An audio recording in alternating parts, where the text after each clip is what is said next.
Hi, this is Krista. I am in the office today, and I want to talk to you a little bit about successful management of Meniere's disease. And we know what we're supposed to do with sodium. We know what we're supposed to do with water and diet. Those are physical things. There are some more subtle aspects to managing Meniere's that a lot of us don't know about, and that's what I like to talk about in these videos because it's these subtle decisions that really create confidence, belief in a world that a lot of times doesn't understand what we're going through. And today, what's important to talk about today is this sense of being alone with our condition.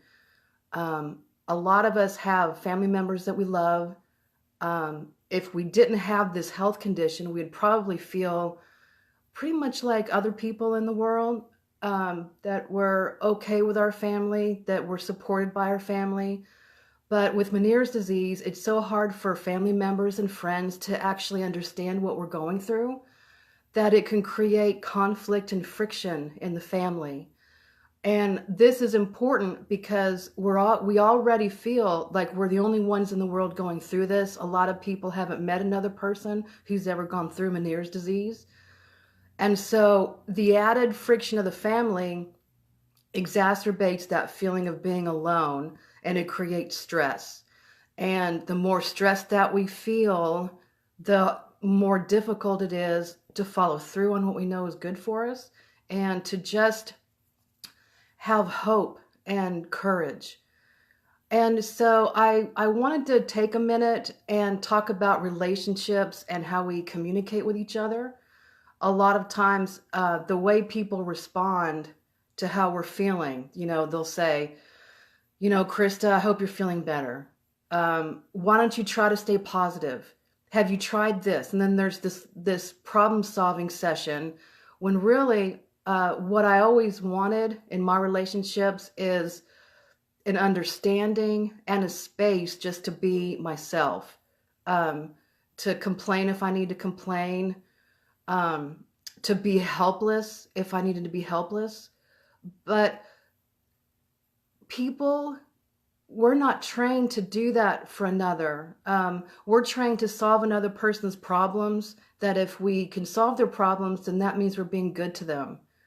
So this miscommunication of the person who is struggling with the health condition and the people in our family who are struggling to support us, they don't know what to do.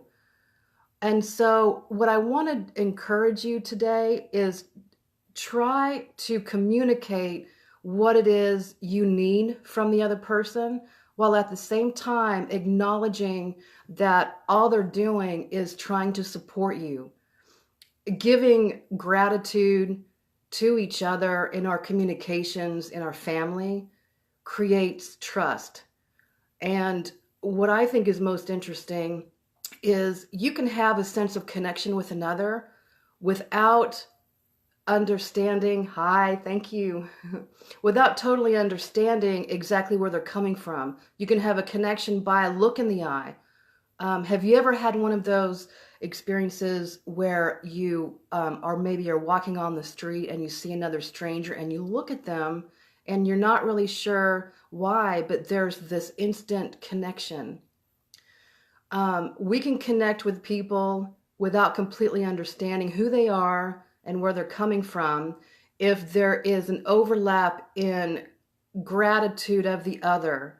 I can say, I don't understand where you're coming from. You don't understand where I'm coming from, but I'm thankful that you're trying. And so, what I would like to leave you with today is, if you happen to be in a situation where you have people around you, but you feel that awful sense of aloneness, like you're on your own island, you might try, in your conversations, expressing what you need because the other person probably doesn't know it. And then at the same time, thanking them for being there and thanking them for being interested. You know, um, thank you for asking me how I'm doing. That means a lot to me. It would really help me if I could, or if I had the freedom to, and then say, but you know what?